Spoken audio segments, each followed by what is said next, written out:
चलिए अब बात करेंगे क्राइटेरिया ऑफ गुड टेस्ट। किसकी बात करेंगे? क्राइटेरिया ऑफ गुड टेस्ट की बात करेंगे कि क्राइटेरिया ऑफ गुड टेस्ट क्या है। बहुत ही इम्पॉर्टेंट टॉपिक है। एक क्वेश्चन आपका ज़रूर मिलता है किसी परीक्षा में, चाहे आपका DSSB हो, चाहे आपका LT हो, चाहे आपका TGT हो, चाहे आपका UGC हो। विभिन्न प्रकार की जो परीक्षाओं में इस टाइप क्वेश्चन आए हैं। मैं आपको ग्रुप में सारे क्वेश्चन डालूंगा कि क्वेश्चन का नेचर क्या है, किस टाइप में क्वेश्चन बना हुआ है। इस पार्ट से एक क्वेश्चन आना तय है। अब मैं आप लोगों से बताना चाहूँगा कि आप लोग उस चीज़ पर विशेष गौर करें जो एग्ज़ाम में आती हूँ, जो आ चुकी हूँ, उन पे हमें विशेष फोकस करना है। जो आने वाली हूँ वो मैं बेहतर आपको बता सकता हूँ कि कौन सी चीज़ें एग्ज़ाम में आएंगी या आ चुकी हैं। ठीक है, आप उन चीज़ों पर विशेष ध्यान ना दें जो एग्ज़ाम में आना ही नहीं है, पूछना ही नहीं है, पूछना बनता ही नहीं है। वो हम उन चीज़ों की विशेष फोकस करते हैं जो एग्ज़ाम में हूबहू आपको मिलेंगी। ठीक है, कुछ चीज़ें आपको नहीं समझ में आ रही तो उनको याद कर लीजिए। ऐसा नहीं कि उसके पीछे पड़ जाइए। तो हमें कुछ चीज़ों से सामंजस्य बनाना पड़ता है, एडजस्ट कर लीजिए कि चलो इसको याद ही कर लेते हैं। कुछ चीज़ें समझना बहुत ज़रूरी होता है कि वो याद नहीं, हमको समझना ज़रूरी है, तो उसको समझाने का हम पूरा प्रयास करेंगे कि आपको समझ में आए। तो हम बात करेंगे आपका criteria of good test. Criteria of good test में कौन कौन से भाग हैं, पहले हम इन पे नज़र डाल लेते हैं कि अच्छे परीक्षण की कसौटियाँ, अच्छे परीक्षण कराने के लिए किन किन महत्वपूर्ण बिंदुओं पर विशेष ध्यान देना है। अच्छे परीक्षण को कराने के लिए, अच्छा परीक्षण संचालन करने के लिए हमें किन किन महत्वपूर्ण बिंदुओं पर विशेष ध्यान देना है, उसकी बात करेंगे। तो हमारे हेडिंग पड़ी हुई है क्राइटेरिया ऑफ गुड टेस्ट, अच्छे परीक्षण की कसौटियाँ। अच्छे परीक्षण की कसौटियाँ, अब देखिए इसको मैंने 3 भागों में डिवाइड किया है। पहला पार्ट हमारा है साइंटिफिक एथेंटिसिटी। साइंटिफिक एथेंटिसिटी मतलब वैज्ञानिक प्रमाणिकता।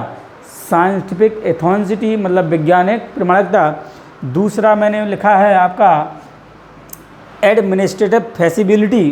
एडमिनिस्ट्रेटिव फेसिबिलिटी आपका प्रशासनिक व्यवहारिकता। प्रशासनिक व्यवहारिकता। तीसरा मैंने लिखा हुआ है आपका एजुकेशन एप्लीकेशन, आपका शैक्षणिक प्रयोग। ठीक है, 3 चीज़ें। पहला तो क्वेश्चन ये बन सकता है कि क्राइटेरिया ऑफ गुड टेस्ट के कौन कौन से भाग हैं। ऑप्शन नंबर 1 साइंटिफिक एथेंटिसिटी, एडमिनिस्ट्रेटिव फेसिबिलिटी और आपका एजुकेशन एप्लीकेशन। उपरोक्त में से सभी, उपरोक्त में से सभी सही हो जाएगा। ये क्वेश्चन 1 बन गया। अब बात बनेगी कि आपका क्राइटेरिया ऑफ गुड टेस्ट में 3 तो महत्वपूर्ण बिंदु ये हो गए। अब तीनों के भी सब डिवीज़न हुए हैं, उसके भी भाग हुए हैं, फिर उनके भी भाग हुए हैं। इस तरह बहुत लंबा चैप्टर है, इसकी चर्चा हम लगातार करते रहेंगे। तो फिर बात पहला है वैज्ञानिक प्रमाणिकता, प्रशासनिक व्यवहारिकता, शैक्षणिक उपयोग। ठीक है, 3 चीज़ें हैं आपकी। अब बात करनी है हमको अब साइंटिफिक एथेंटिसिटी में क्या कहा है। ये सबसे ज़्यादा क्वेश्चन पूछा जाता है। इतने ये महत्वपूर्ण ये दोनों नहीं है, बल्कि ये बहुत महत्वपूर्ण है कि वैज्ञानिक प्रमाणिकता के कौन कौन से भाग हैं। वैज्ञानिक प्रमाणिकता के कौन कौन से भाग हैं। तो साइंटिफिक एथेंटिसिटी, ठीक है, कभी कभी इसमें इसी को पूछ देता है। ठीक है, तो आपका है रिलायबिलिटी। पहला है आपका रिलायबिलिटी मतलब विश्वसनीयता। रिलायबिलिटी मतलब विश्वसनीयता। वैलिडिटी मतलब वैधता। वैलिडिटी मतलब वैधता। और ऑब्जेक्टिविटी मतलब वस्तुनिष्ठता। और आपका चौथा है नॉर्म्स। कभी कभी ये भी पूछता है कि क्राइटेरिया ऑफ गुड टेस्ट के हैं। ऑप्शन नंबर 1 रिलायबिलिटी, वैलिडिटी और आपका ऑब्जेक्टिविटी। उपरोक्त में से सभी, तो क्या लगाएंगे? उपरोक्त में सभी। ये भी पूछता है कि आपके क्राइटेरिया गुड टेस्ट के मुख्य पहलू हैं आपका रिलायबिलिटी, वैलिडिटी और आपका नॉर्म्स। उपरोक्त में सभी, तो ये उपरोक्त में सभी हो जाएगा। अब ये क्राइटेरिया गुड टेस्ट के पहलू नहीं है, नहीं लगा दिया तो आपका हो जाएगा रिलायबिलिटी, वैलिडिटी, सब्जेक्टिविटी और आपका स्टैंडर्ड नॉर्म्स। तो क्या नहीं होगा? आपका सब्जेक्टिविटी नहीं होगा। सब्जेक्टिविटी नहीं होगा। ठीक है, ऑब्जेक्टिविटी होना चाहिए अगर आपको गुड टेस्ट कराना है तो। ठीक है, तो ये हमारे हैं रिलायबिलिटी, वैलिडिटी, ऑब्जेक्टिविटी और नॉर्म्स। ठीक है, ये आपको बिल्कुल याद होना चाहिए, ये विशेष इस पर फोकस करिएगा। रिलायबिलिटी विश्वसनीयता, वैलिडिटी मतलब वैधता और ऑब्जेक्टिविटी मतलब वस्तुनिष्ठता और नॉर्म्स। ठीक है। अब फिर इसके बाद में चर्चा करूँगा, पहले इसके बारे में बता दूँ आपको। अब आपका एडमिनिस्ट्रेटिव फैसिलिटी है, आपका प्रशासनिक व्यवहारिकता है, उसमें क्या क्या चीज़ें हैं प्रशासनिक। जब हम कोई टेस्ट कराते हैं तो उनमें किन किन चीज़ों का महत्वपूर्ण ध्यान रखना चाहिए, क्या क्या प्रशासनिक व्यवस्था होनी चाहिए। इसमें टाइम, समय का मैनेजमेंट, धन, आपका मनी का मैनेजमेंट, आपका उपकरण इक्विपमेंट का मैनेजमेंट, और आपका इम्प्रायरिटी मतलब निष्पक्षता, भेदभाव ना हो, और उपयोगिता, क्या टेस्ट की उपयोगिता है। ऐसा नहीं कोई टेस्ट बना कोई यूज का नहीं है, तो जितना टेस्ट उपयोगी हो उतना ही महत्वपूर्ण होगा। स्पष्टता, क्लियरनेस, टेस्ट क्लियरनेस मतलब आपका स्पष्टता और सरलता, ठीक है। अभी मैं व्याख्या करूँगा। फिर है आपका एजुकेशन एप्लीकेशन मतलब शैक्षणिक उपयोग। शैक्षणिक उपयोग में क्या है कि जो हम टेस्ट बने हुए हैं, जो टेस्ट बने हुए हैं हमारे जीवन में कितना योगदान है, उनका शारीरिक विकास में क्या योगदान है। तो पहला हमारा है आपका फिजिकल डेवलपमेंट, शारीरिक विकास में क्या योगदान दे रहा है वो। दूसरा है मेंटल डेवलपमेंट, मानसिक विकास, आपका जो टेस्ट है वो क्या मानसिक डेवलप में कितना योगदान दे रहा है। फिर आपका सोशल डेवलपमेंट, सामाजिक विकास, वो सामाजिक तौर पर कितना आपके लिए महत्वपूर्ण है। ये तो आपको ये ग्राफ याद कर लीजिए, सबसे महत्वपूर्ण ये। फिर इसके बाद ये सब याद, पहला इसको मत भूलिए, चाहे इसे भूल जाइएगा, ठीक है। अब देखिए, अब हम एक एक चीज़ की बात ले लेते हैं। सबसे पहले बात करते हैं साइंटिफिक एथेंटिसिटी की बात करते हैं, वैज्ञानिक प्रमाणिकता की बात करते हैं, जिसमें पहला भाग है हमारा है रिलायबिलिटी। क्या है हमारा रिलायबिलिटी मतलब विश्वसनीयता। विश्वसनीयता किसे कहते हैं, विश्वसनीयता किसे कहते हैं। सबसे पहले हम ये जानते हैं कि विश्वसनीयता क्या है, विश्वसनीयता किसे कहेंगे। तो विश्वसनीयता परीक्षण की विश्वसनीयता से तात्पर्य, परीक्षण की विश्वसनीयता से तात्पर्य परीक्षण की उस विशेषता से है, परीक्षण की उस विशेषता से है कि कई बार ध्यान रखिए, कई बार परीक्षण आयोजित किए जाएं, कई बार परीक्षण आयोजित किए जाएं और स्कोर एक ही आए। कहने का मतलब है कई बार परीक्षण किया, कई बार हमने परीक्षण किया, कई बार परीक्षण किया और स्कोर एक ही आए। स्कोर क्या है सेम आए, मतलब स्कोर एक ही हो, मतलब स्कोर वही हो। कहने का तात्पर्य है कि हम किसी के बारे में, किसी को हम रिलायबल तभी कहेंगे, किसी को विश्वसनीय हम तभी कहेंगे कि हमने उस व्यक्ति का कई बार टेस्ट कराया। या हम कहें कि किसी भी लैब में हम किसी भी ऑर्गन का या किसी भी चीज़ का हम टेस्ट कराने जा रहे हैं और वो लैब तभी विश्वसनीय मानी जाएगी कि जितनी बार हम कराएं, चाहे हम जिस लैब में कराएं, हमारा रिपोर्ट वही आए तो कहेंगे ये लैब विश्वसनीय है। या हमें कहें कि किसी विद्यार्थी को हम कोई टेस्ट दे रहे हैं, ठीक है, किसी विद्यार्थी का हम कोई टेस्ट करा रहे हैं और उस टेस्ट की जितनी बार हम टेस्ट कराएं और उसका लगभग स्कोर क्या हो, एक ही स्कोर हो, स्कोर सेम आए, चाहे हम जितनी बार उसका टेस्ट कराएं स्कोर सेम हो। बस क्या है कि फैक्टर इफेक्टिंग ना लगे, उसमें फैक्टर कोई ना हो प्रभावित करे। उसकी बात करूँगा कि कौन कौन से फैक्टर हैं कि जो आपका स्कोर को भी प्रभावित कर देते हैं। तो जितनी बार हम टेस्ट कराएं स्कोर में आपकी क्या होना चाहिए, समानता होना चाहिए, तभी कहेंगे कि आपका वैलिड है, ठीक है। क्या है, सॉरी आपका क्या है, रिलायबल है। क्या है, रिलायबल है मतलब विश्वसनीय है। जैसे कभी आप टीजीटी के एग्ज़ाम दीजिए, जैसे कोई विद्यार्थी है वो आपका परीक्षा दे रहा है, एक बार पास हो गया, दोबारा कभी पास ही नहीं हुआ, तिबारा भी नहीं हुआ, चौबारा कई बार, मतलब पेपर हर बार दे रहा है, संयोग से एक बार हो गया और उसके बाद वो कभी नहीं हुआ, तो बंदा रिलायबल नहीं होगा। कहने का मतलब है कि आपका रिलायबल तभी माना जाएगा कि जब उसका परीक्षण कई बार किया जाए। जैसे हम किसी को एग्जामिनर हमारे ज़रूर चेंज हो जाएँ, एग्जामिनर ज़रूर चेंज हो जाए, बल्कि जो हमारा इक्विपमेंट हो, जो हमारे टेस्ट आइटम हो, वो चेंज ना हो और अब हम उसी परीक्षण को कराया जाए और तो हमारा स्कोर जो हो, जो हमारा स्कोर रिजल्ट आया है वो लगभग बार सेम ही आए, तो कहेंगे बंदा रिलायबल है। बंदा रिलायबल है मतलब विश्वसनीय है। क्लियर होगा कि हम किसी परीक्षण को बार बार कराएं, जो पहले परीक्षण में स्कोर आया था वो फिर उसको दोबारा भी कराएं, वही स्कोर आए, दोबारा भी कराएं, वही स्कोर आए, दोबारा भी कराएं, वही स्कोर आए, कई बार कराने पर स्कोर सेम रहे, तो कहेंगे रिलायबल है, विश्वसनीय है। ठीक है, ये समझ में आ गया होगा। वो किसी भी चीज़ में ले सकते हैं आप, चाहे आपका लेबोरेटरी में हो, चाहे आपका फिजिकल फिटनेस में हो। हमने किसी को दौड़ाया, चीटिंग करके मान लो 100 मीटर पार कर लिया, दोबारा दौड़ाया नहीं कर पाया, दोबारा दौड़ा नहीं कर पाया, चौथी बार दौड़ा नहीं पाया, तो रिलायबल नहीं है। हम किसी भी परीक्षक की उपस्थिति में कराएं पर सेम टाइम हो, क्लाइमेट सेम हो, तो आपका रिजल्ट क्या है, सेम आए, तो बंदा कहेंगे आपका रिलायबल है, विश्वसनीय है। ठीक है, समझ में आ गया होगा, ये आपका हो गया। अब बात करते हैं वैलिडिटी की। किसकी बात करते हैं, वैलिडिटी। बहुत इंपॉर्टेंट ये भी है, ये आपका एलटी में पूछा गया था। किस में आया था, एलटी में आया था कि वैलिडिटी है क्या। बहुत इंपॉर्टेंट, मैंने डिक्टो लाइन बताई थी और हू बहू आपको एग्जाम में मिली। ठीक है, तो इसलिए एलटी में 50 लोगों को सिलेक्शन दिया हूँ मैं, 50-55 लोग सिलेक्शन पाए हुए हैं। और ऐसे ही माध्यमिक में इतने हुए हैं, ऐसे राजस्थान में इतने, झारखंड में 250-300 लोगों को दिया हूँ। ठीक है, अब आपका जो है आपका वैलिडिटी मतलब वैधता क्या है। वैधता से तात्पर्य ये है, देखिए वैधता क्या है, वैधता से तात्पर्य है किसी टेस्ट के उस विशेष गुण से, किसी टेस्ट के उस विशेष गुण से, मतलब किसी टेस्ट के उस विशेष गुण से है जो उसके परपच का मापन करती हो, जो उसके परपच का मेजरमेंट करती हो, जो उसके परपच का मापन करती हो, परपच का मापन करती हो।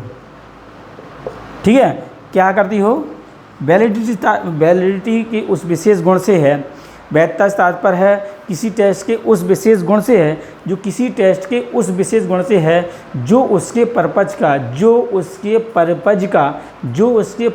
का मापन करती हो, जिसके लिए वो बनाया गया हो। वैधता से तात्पर्य है कि जो उसके परपच का मापन करती है, जिसके लिए वो बनाया गया है। जो भी आपका इक्विपमेंट बनाया गया है, जो चीज़ बनाई गई है, वो उसका मापन कर दो। जैसे हम कहें कि लीटर है, वो 1 लीटर आपका है दूध मापने के लिए है, तो 1 लीटर का मापन करे, वो चाहे कहीं भी हो, किसी भी क्षेत्र में हो, किसी भी आपका जगह हो, चाहे देश विदेश में कहीं भी हो, वो 1 लीटर का ही मापन करे। बाट है 1 किलो है, तो 1 किलो हमारा वो उसका वजन मापना है, 1 किलो ही करे वो। ठीक है, तो कहने का मतलब है कि वो चीज़ हर जगह वो वैलिड हो। ठीक है, जो चीज़ जिसके लिए बनी है, जो चीज़ जिसके बनी है उसका मापन करें। तो क्या है, जो जिस पर्पज़ के लिए बनी है, जैसे बाट वजन मापने के लिए है तो उसका उद्देश्य करे, दूध आपका लीटर है दूध मापने के लिए है। ठीक है, इस तरह जो जिसके लिए बना है उसके उद्देश्य को पूर्ण करे, मतलब पर्पज़ को मापन करने में जो प्रयोग की जाए वो हमारी क्या है, वैलिडिटी है, वैध है। 1 किलो वजन सारे आपके वर्ड में 1 किलो ही होगा वो। ठीक है, 1 लीटर मतलब सब जगह 1 लीटर होगा। ठीक है, ऐसा नहीं कि उसमें फेरबदल हो। ठीक है, तो वैलिडिटी की जो आपका जो चीज़ बनी हुई है, जो जिसके उद्देश्य के लिए बनी हुई है, जो वो उद्देश्य वो पूर्ण करे, तो उसे कहते हैं वैधता। तो आप उससे नहीं समझ में आया तो आप एक लाइन याद कर लीजिए, जो पर्पज़ का मापन करे, जो पर्पज़ का उद्देश्य, जो आपका उद्देश्य को पूर्ण करे, वो क्या है, वैधता है। पर्पज़ दिखाई दे, सब कुछ भूल जाइए आप, पर्पज़ जानिए, याद रहेगा। पर्पज़ दिखाई दे इंग्लिश लाइन में, आप सीधे मारिए वैलिडिटी। पर्पज़ दिखाई दे तो क्या मानना है, वैलिडिटी मानना है। ठीक है, तो वैधता क्या करती है, पर्पज़ का मापन करती है, पर्पज़ का मेजरमेंट करती है। तो याद रहेगा, सिर्फ पर्पज़ याद रख लीजिए, वैलिडिटी मार दीजिए।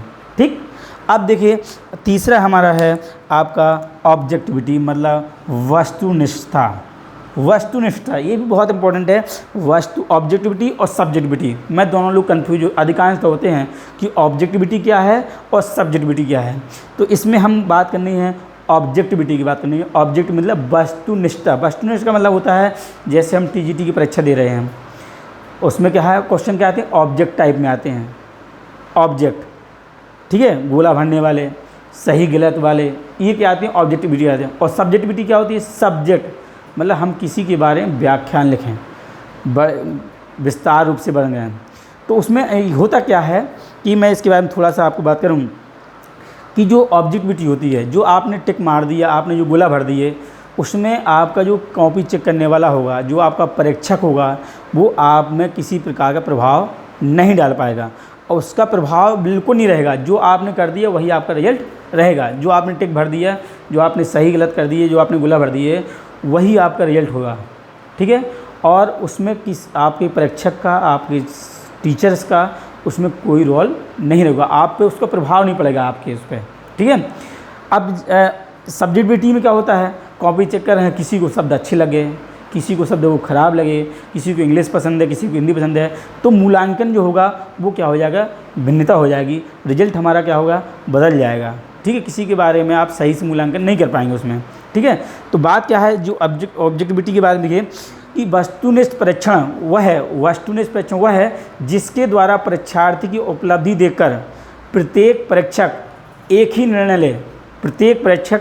मतलब जो भी हमारा परीक्षक होगा, चाहे हम जिससे कॉपी चेक करा लें, वो वाली भाई आना है वही है, तो एक ही परीक्षक, जो भी परीक्षक हो वो एक ही निर्णय लेंगे कि यार इसका स्कोर 10 है, इसका स्कोर 10 है, इसका स्कोर 10 है, चाहे मैं चेक करूं चाहे और भी मेरे साथी चेक करें, स्कोर 10 ही आ रहा है, क्योंकि ऑब्जेक्ट टाइप में सही थे, ऑब्जेक्टिविटी है। ठीक है, अब कह सकते हैं क्योंकि मूल्यांकन करते समय परीक्षक का व्यक्तिगत प्रभाव नहीं पड़ता, क्योंकि मूल्यांकन करते समय व्यक्ति का या परीक्षक का कोई व्यक्तिगत प्रभाव नहीं पड़ता है। कभी होता है कि भाई हमारा खास स्टूडेंट है तो उसको नंबर ज़्यादा दे देते हैं, तो ये उसमें व्यक्तिगत प्रभाव नहीं पड़ता है, उसकी जो मनोभाव मनोदृष्टि का भी प्रभाव नहीं पड़ता, किस पे, ऑब्जेक्टिविटी पर नहीं पड़ता है, बल्कि सब्जेक्टिविटी पड़ता है। कोई इंग्लिश वाला है, कोई उसको भाषा अच्छी लग गई, ये शब्द अच्छा लग गया तो नंबर ज़्यादा दे, किसी को नहीं लगा तो खराब दे देगा।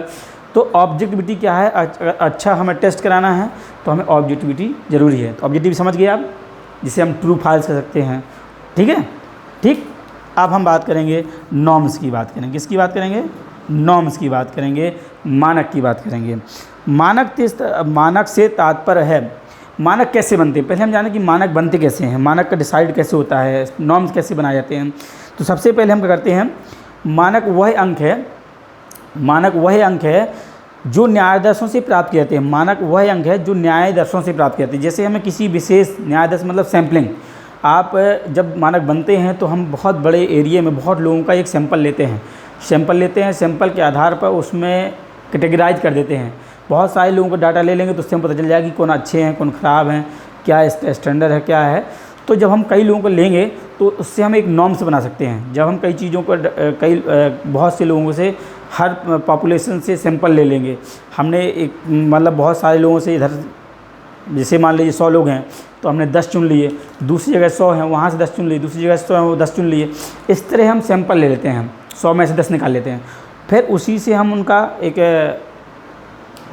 जब उनका रिजल्ट निकालते हैं तो उसी उनके रिजल्ट पे एक मानक बना देते हैं। एक मानक बना देते हैं कि गुड और आपका बैड या पुअर या एक्सीलेंट, इस तरह हम मानक बना लेते हैं। उन्हीं को देख के फिर जैसे हम कहें कि आप कैसे कह सकते हैं कि गुड हेल्थ है, बैड हेल्थ है, तो इसमें कह सकते हैं यदि किसी ग्रुप को हेल्थ का मूल्यांकन किया जा रहा हो, यदि किसी ग्रुप के हेल्थ का मूल्यांकन किया जा रहा हो तो मानक के आधार पर हम ही आपका गुड और बैड, कि इसकी गुड हेल्थ आई कि बैड हेल्थ आई, ये मानक बताता है। जैसे आप कहते हैं कि 60%, 45%, first division, second division, third division, ये भी क्या है, एक आपके नॉर्म्स हैं ये। ठीक है, ऐसे ही हम अभी और भी टेस्ट बात करेंगे, आपका हार्वर्ड स्टेप टेस्ट की बात करेंगे तो आपका गुड, एक्सीलेंट, एवरेज और पुअर, इस तरह जी के हमारे मानक हैं। तो ये हो जाएगा हमारा आपका साइंटिफिक एथेंटिसिटी, मतलब आपका वैज्ञानिक प्रमाणिकता। क्या हो जाएगा, वैज्ञानिक प्रमाणिकता में आपका रिलायबिलिटी हो गया, वैलिडिटी हो गया, ऑब्जेक्टिविटी हो गया और नॉर्म्स हो गया। ये आपको बहुत ज़रूरी है याद करना। तो अब हम बात करते हैं, अब हम बात करेंगे आपका एडमिनिस्ट्रेटिव फैसिलिटी, प्रशासनिक व्यवहारिकता। एडमिनिस्ट्रेटिव फैसिलिटी, प्रशासनिक व्यवहारिकता की बात करेंगे। प्रशासनिक व्यवहारिकता, आपका एडमिनिस्ट्रेटिव फैसिलिटी, प्रशासनिक व्यवहारिकता मतलब आपको कोई भी शिक्षक, शारीरिक शिक्षक टेस्ट कराने जा रहा है तो, या टेस्ट बनाने जा रहा है या टेस्ट का संचालन करने जा रहा है, तो उस समय वो प्रशासनिक क्या क्या पहलू हैं, उन पहलुओं को विशेष ध्यान देना चाहिए। क्योंकि प्रशासनिक अभी अब आपका जब भी टेस्ट और भी टेस्ट पढ़ाऊँगा उसमें भी आपका बार बार आपका प्रशासनिक शब्द आएगा।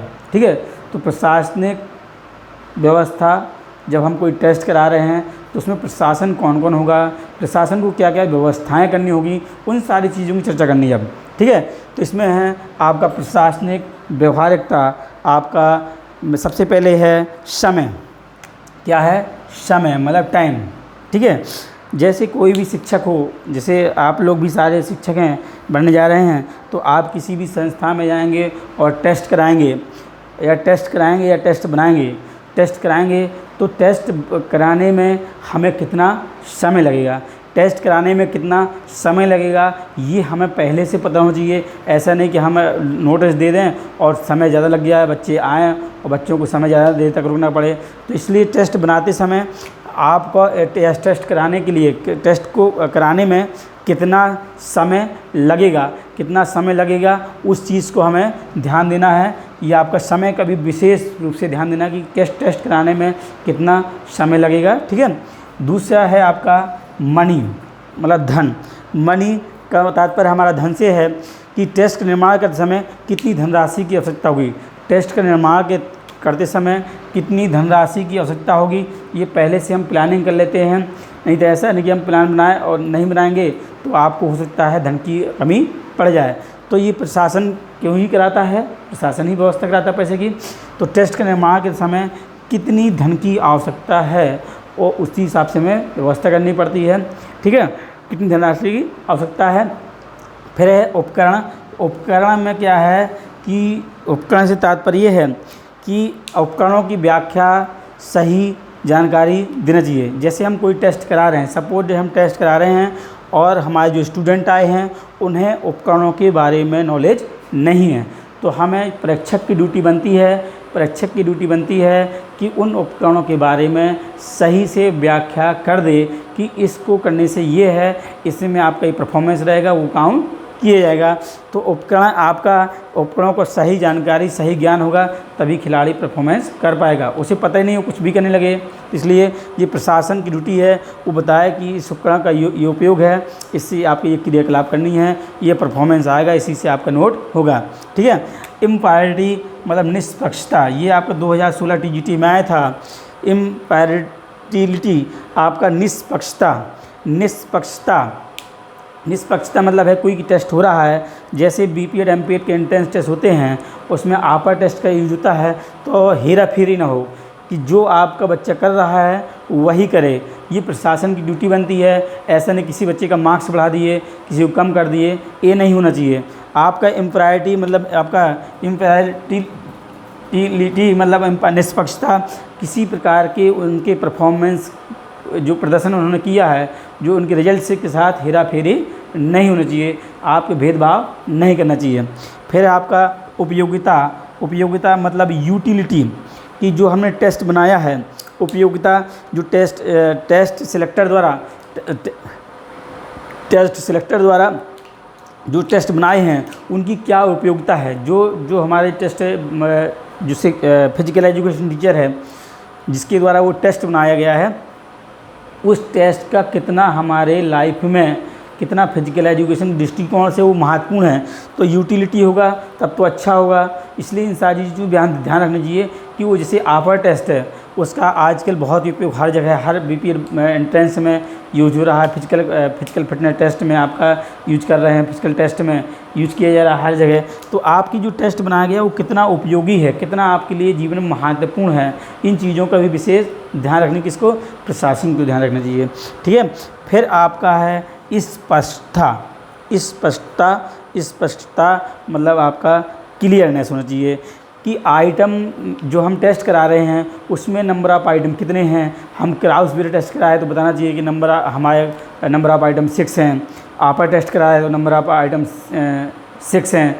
कहीं आप 5 भी कर लेते हैं कहीं गए, तो आपको मदों की व्याख्या करनी चाहिए, मदों की जो व्याख्या करना चाहिए और मदों को स्पष्ट कर देना चाहिए, उनकी क्रम भी स्पष्ट कर देना चाहिए। जो आप आइटम रख रहे हैं इसके बाद पहला क्रम ये होगा, दूसरा ये होगा, फिर तीसरा होगा। पहला मान लो आपका जैसे हम आफर करा रहे हैं तो 50 मीटर रेस हमने करा दी पहले, फिर उसके बाद क्या करना है। ऐसी जो भी हमारे आइटम हो उनमें आइटम पहले उनके आइटम की संख्या क्लियर कर दो कि हमने इस टेस्ट में इतने आइटम रखे हुए हैं और इसका क्रम ये होगा, ये आपका परफॉर्मेंस करना होगा, ठीक है। फिर हमारा है कि ईजीनेस मतलब सरलता से तात्पर्य है कि आप जो भी उसमें जो आपने मद रखे हों, जो भी आपने टेस्ट बनाया हो वो सरलतम ढंग से हो, जो उसमें जो प्रोसेसिंग हो, जो प्रक्रिया हो, कार्य करने का प्रणाली हो, वो क्या होना चाहिए, सरल होना चाहिए। ऐसा नहीं कि व्यक्ति टेस्ट कर ही नहीं पा रहा है, हो सकता है वो बाकआउट कर दे। तो हमें ये चीज़ों को ध्यान रखना है कि जब भी हम टेस्ट बनाएं, टेस्ट का क्रियान्वयन करें, तो इन चीज़ों का विशेष रूप से ध्यान, इन बिंदुओं को विशेष रूप से ध्यान देना है। समय का ध्यान देना है, कितने समय में टेस्ट हो जाएगा, हमें उसी हिसाब से स्टूडेंट बुलाया जाए। ठीक है, अब नंबर ऑफ़ स्टूडेंट ज़्यादा है या कम है तो समय का विशेष ध्यान रखें। ठीक है, स्टूडेंट के हिसाब से मनी, कितनी मनी खर्च हो जाएगी हमारी, उपकरण कौन कौन से उपकरण रखेंगे, उपकरणों का प्रॉपर ज्ञान होना चाहिए। निष्पक्षता, जब टेस्ट कराएं तो आप भेदभाव न करें। ठीक, उपयोगिता, टेस्ट ऐसा होना चाहिए जो बच्चों को और भी उपयोगी हो, उस कार्य के बाद भी उपयोगी हो, कितना खिलाड़ी को लाभदायक हो सके वो। इस क्लियरनेस, सारे मदों के बारे में जो आइटम हैं उनके बारे में क्रम और संख्या आपकी क्लियर होनी चाहिए। और टेस्ट जो सरलतम तरीके से हो। ठीक है, तो ये आपको मुझे लग रहा है पूरा समझ में आ गया होगा। अब मैं बात करूँगा आपका एजुकेशन एप्लीकेशन शैक्षणिक प्रयोग के बारे में अब बात करेंगे हम कि शैक्षणिक प्रयोग में किन किन बिंदुओं पर विशेष फोकस करना है। तो हमारे शैक्षणिक प्रयोग आपका है शारीरिक विकास, फिजिकल डेवलपमेंट, और दूसरा है मानसिक विकास, मेंटल डेवलपमेंट, और तीसरा है सोशल डेवलपमेंट, सामाजिक विकास।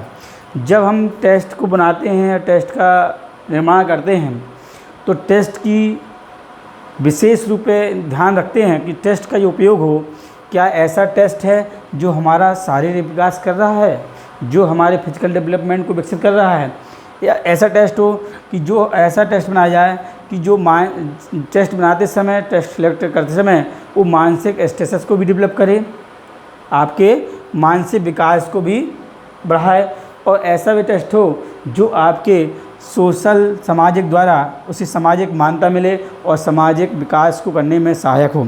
चलिए हम बात करते हैं शारीरिक विकास की। जो शारीरिक विकास से तात्पर्य ये है कि जब परीक्षण की सार्थकता तभी सिद्ध होगी जब पात्रों का शारीरिक विकास करने में सक्षम हो। जब परीक्षण की सार्थकता, सिग्निफिकेंट, परीक्षण तभी महत्वपूर्ण माना जाएगा जब हमारे पात्र, जो हमारे सब्जेक्ट हैं, उनकी आपकी शारीरिक दक्षता में, विकास में वो सहायक होगा, तभी कहेंगे हम आपका अच्छा टेस्ट माना जाएंगे। क्या मानेंगे? अच्छा टेस्ट कहेंगे। आप कि परीक्षण की सार्थकता तभी सिद्ध होगी जब पात्रों का शारीरिक विकास करने में सक्षम हो। ऐसा टेस्ट हो जो हमारे विद्यार्थी के शारीरिक विकास करने में सहायक हो। ठीक है, तो ये हो जाएगा हमारा शारीरिक विकास। अब मेंटल विकास, मानसिक विकास से तात्पर्य है, मानसिक विकास तात्पर्य है कि टेस्ट सिलेक्शन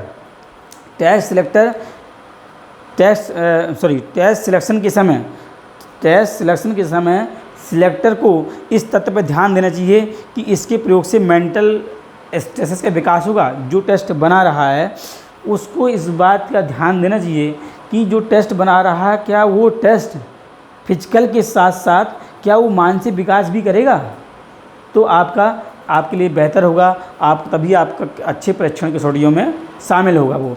ठीक है, इस बात का विशेष ध्यान रखना कि शारीरिक विकास के साथ मानसिक विकास भी वो टेस्ट करें। ठीक है, अब है हमारा सामाजिक विकास, सोशल डेवलपमेंट। सोशल डेवलपमेंट तात्पर्य है कि परीक्षण ऐसा हो जिससे समाज से मान्यता मिले और समाज के लिए विकास में सहायक हो। मतलब इस प्रकार का टेस्ट हो जिससे समाज से मान्यता मिले और समाज के विकास में सहायक हो। तो ये आपको मुझे लग रहा है पूरा समझ में आ गया होगा। तो इस ग्राफ को पहले देख लीजिए, फिर इसके अंदर बहुत सारी चीज़ें हैं, इसके अंदर भी बहुत सारी चीज़ें हैं।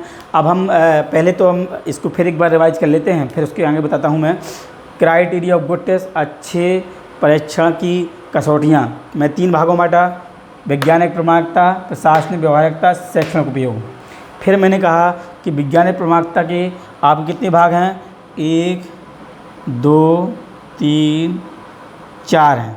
किस टाइप क्वेश्चन बनेगा वो बताया मैंने: रिलायबिलिटी, वैलिडिटी, वस्तुनिष्ठ, ऑब्जेक्टिविटी और नॉर्म्स, मतलब मानक।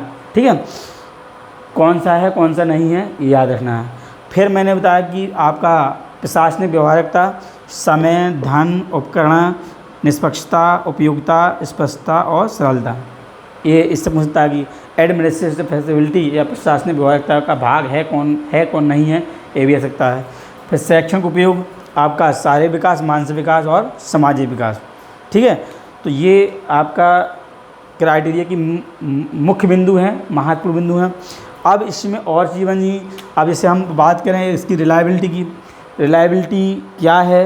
रिलायबिलिटी को फैक्टर अफेक्टिंग ऑफ रिलायबिलिटी, कौन कौन से ऐसे कारक हैं जो रिलायबिलिटी को प्रभावित करते हैं, कौन कौन से ऐसे कारक हैं जो रिलायबिलिटी को प्रभावित करते हैं कि विश्वसनीयता, भाई खिलाड़ी रिलायबल है बट कुछ ऐसे फैक्टर आएंगे कि आपको कि उसकी विश्वसनीयता प्रभावित हो सकती है, उसके बारे में बताऊंगा। अब फिर कहीं बात करेंगे type of reliability. Types of reliability ये बहुत ही महत्वपूर्ण है कि आपकी टाइप्स ऑफ रिलायबिलिटी कितने प्रकार की होती है। Test method, half split method, आपका पैरेलल फॉर्म मेथड और कंसिस्टेंसी मेथड। तो इसके बारे में अभी चर्चा करूंगा मैं। फिर इसी तरह वैलिडिटी क्या है, वैलिडिटी के प्रभावित करने वाले कारक क्या हैं और वैलिडिटी कितने प्रकार की होती है, ठीक है, ये भी बताया जाएगा आपको। फिर आपका ऑब्जेक्टिविटी क्या है, ये बताया जाएगा। तो इस तरह हम अभी इसके अंदर चर्चा करेंगे। तो मुझे पूर्ण विश्वास है ये आपको समझ में आया होगा और ये सारे क्वेश्चन इससे नोट कर लीजिएगा। फिर हम आगे बात करेंगे आपकी नेक्स्ट क्लास में, आपको मिलेंगे रिलायबिलिटी और वैलिडिटी के साथ। Thank you so much.